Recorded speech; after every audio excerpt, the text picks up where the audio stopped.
Hi, I'm Tom and welcome back to our series on financial planning. Today we're going to talk about credit cards and how, unfortunately, it erodes a lot of people's net worths and can ruin their budgets.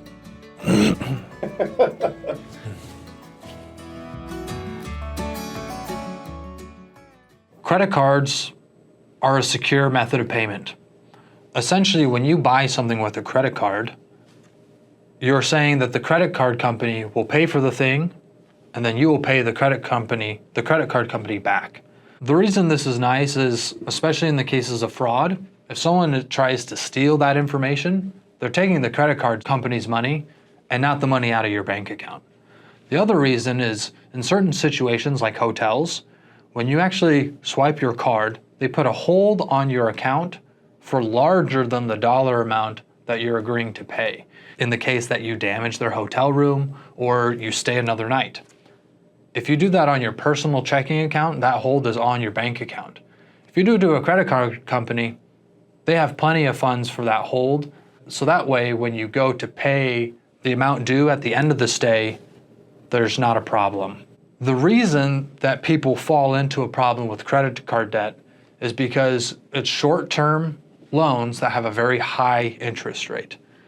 So if you miss a credit card payment, a lot of the times there's penalties that are a fixed dollar amount included with a high interest rate. So you're kind of hurt on two different fronts.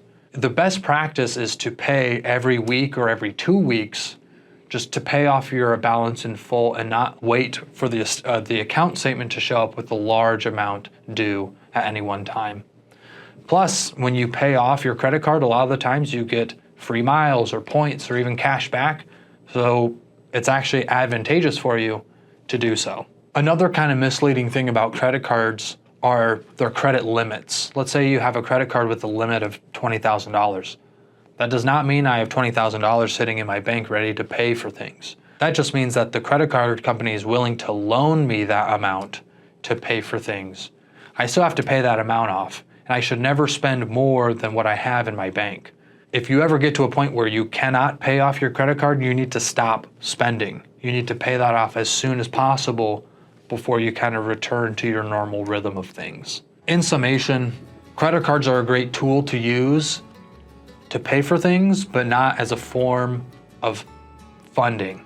You shouldn't be taking loans from that credit card company. You should be using them to pay for your groceries and then pay them back right away. Doing that will help you grow your net worth. It'll help you keep yourself safe from fraud, and hopefully that's helpful to you. If it was, like and subscribe, and we'll talk about loans and debts from the bank or more traditional sources next time.